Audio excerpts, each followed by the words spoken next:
अगर भौतिक इच्छाएं नहीं है तो वैकुंठ की प्राप्ति, युद्ध से वैकुंठ की प्राप्ति हो जाएगी। भौतिक इच्छाएं नहीं हैं, और अगर भौतिक इच्छाएं हैं तो स्वर्ग की प्राप्ति तो है ही है। तो कितना बड़ा लाभ है। कर्ण को भी स्वर्ग की प्राप्ति हुई। कर्ण भी बहुत पापी था। तो दुर्योधन, दुशासन, कर्ण, शकुनी, ये सब युद्ध में मारे गए, जबकि बहुत पापी थे, बहुत पापी थे। लेकिन बड़ी रक्षा हो गई।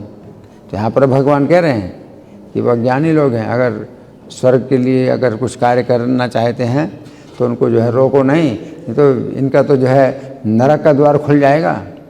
अगर तुम इस प्रकार से कहोगे कि स्वर्ग प्राप्ति के लिए प्रयास मत करो, और ऊपर जाने का प्रयास, स्वर्ग से भी ऊपर जाओ, तो स्वर्ग से ऊपर तो उनकी जाने की शक्ति नहीं है, वो जाएंगे नरक में, है ना।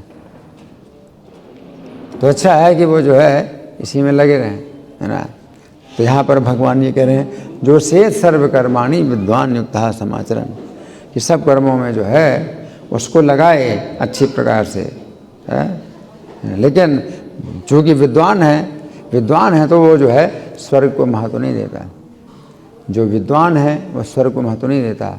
विद्वान का मतलब जो वेद को जानता है, वेदविद है। तो वेदविद है जो होता है, वेद को जानने वाला होता है, तो वो तो फिर जो है कृष्ण को जानता है ना।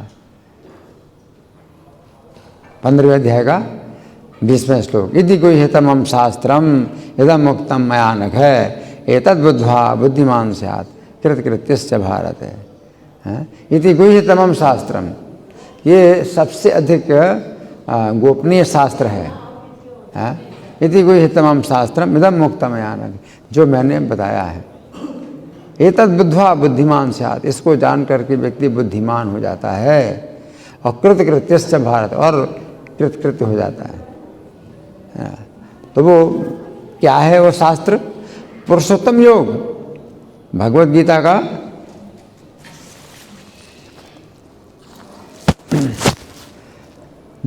का पुरुषोत्तम योग है ना। कि श्री कृष्ण को अगर कोई समझ लेता है कि वही पुरुषों में उत्तम है ना। अक्षरादपि चोत्तम, अक्षर से भी श्रेष्ठ हैं श्री कृष्ण। अक्षर पुरुष जो वैकुंठ में निवास करते हैं, तो वे भी उन श्री कृष्ण के आश्रित रहते हैं। तो श्री कृष्ण अक्षर को भी आश्रय देने वाले हैं, वो पुरुषोत्तम है।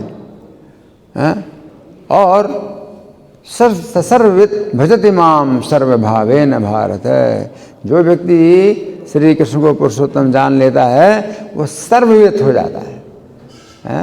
यानी वेदविद या सर्वविद, वेद को जान लेता है वो, और वो सब कुछ जान लेता है, सब कुछ जान लेता है। सर्वविद भजति माम सर्वभावेन भारत, और वो मुझे सभी भावों से भजता है, सभी भावों से वो मेरा ही भजन करता है ना। तो ये विद्वान की बात है। लेकिन अज्ञानी कर्म में आसक्त हैं, तो वे जो है इस बात को नहीं समझेंगे, और इस बात को समझाने की कोशिश भी मत करो उनको, क्योंकि वो जो है इस बात वो दिमाग में घुसेगी नहीं, ये बात उनके दिमाग में घुसेगी नहीं, बल्कि और उल्टा क्या हो जाएगा कि ये कर्म भी छोड़ देंगे तो ना स्वर्ग मिला, ना वैकुंठ तो बहुत दूर है, स्वर्ग भी नहीं मिला, और कहाँ जाएंगे? नरक में जाएंगे, नरक में जाएंगे। और या फिर अगर नरक में नहीं गए तो पशु पक्षी की योनियों में जाएंगे, तो कितने जन्म तक सड़ते रहेंगे। सर्प की योनि में जाएंगे, क्योंकि इतनी ईर्ष्या दुर्योधन के इतनी ईर्ष्या थी, तो सर्प के अंदर ईर्ष्या होती है, तो सर्प की योनि में जाएंगे, है ना। शेर हैं, चीते हैं, बहुत इनको जो है कष्ट मिलता है। जो निम्न योनियां हैं पशु पक्षियों की, बहुत कष्ट भोगना पड़ता है। तो ये सब है दुर्गति होगी, तो इसलिए भगवान कह रहे हैं उनकी दुर्गति में है। अर्जुन ने कहा मुझे घोर कर्म में आप क्यों लगा रहे?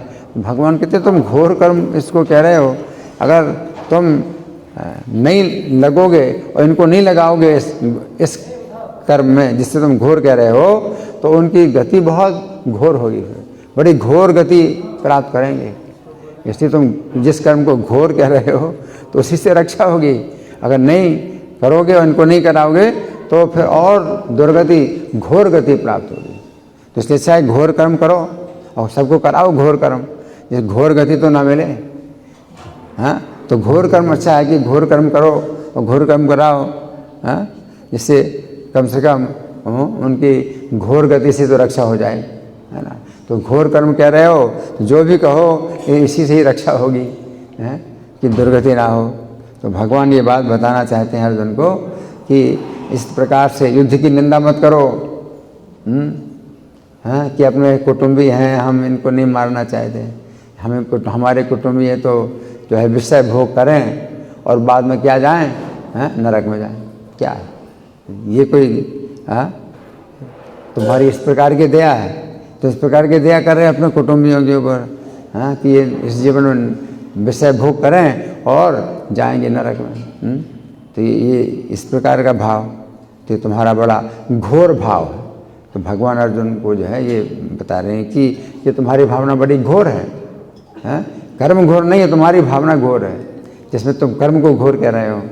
हाँ, इस तरह से भगवान ने अर्जुन के अज्ञान को दूर किया। धन्यवाद। हाँ, कि युधिष्ठिर महाराज जब गए स्वर्ग में तो देखा कि दुर्योधन पहले से ही बैठा है, तो मतलब उनको फिर उन्होंने कहा कि अच्छा है कि मैं यहाँ रहूँगा। तो उनका दिमाग में तनाव, क्योंकि पूरे जीवन पर तनाव ही तनाव देता रहा। कितना सहन किया युधिष्ठिर महाराज ने, सहन की सीमाएं सब पार कर दी। तो ये पहले से ही बैठा हुआ है यहाँ, तो भाव क्या है? हाँ, यहाँ पर युधिष्ठिर महाराज का भाव ये है कि जो पापी व्यक्ति है इसको तो जो है दंड मिलना चाहिए, इसको तो दंड मिलना चाहिए। और ये जो है स्वर्ग में भोग रहा है, स्वर्ग भोग रहा है, और हमारे जो भाई हैं वो जो है उनको कष्ट मिल रहा है। और उनको बताया गया कि युधिष्ठिर महाराज को भी जो है बड़े जो है खराब दृश्य दिखाई गए, जो नरक के दृश्य उनको दिखाए गए, है ना, कि मैं यहाँ कहाँ आ गया युधिष्ठिर महाराज। और वहाँ यहाँ पर देखते हैं तो दुर्योधन पहले से स्वर्ग में बैठा हुआ है ना। तो ये समझना है कि प्रत्येक क्षत्रिय को जो है ये नरक का दर्शन कराया जाता है, क्योंकि उनके जो है बहुत से कार्य ऐसे होते हैं जिनमें कि उनको हत्या करनी पड़ती है। तो उनका कुछ इस प्रकार से बनता है ऐसा कर्म कि नरक देखना पड़ता है। तो सभी पांडवों को इस ऐसे स्थानों से उनको जो है गुजारा गया और बाद में तो स्वर्ग में आए।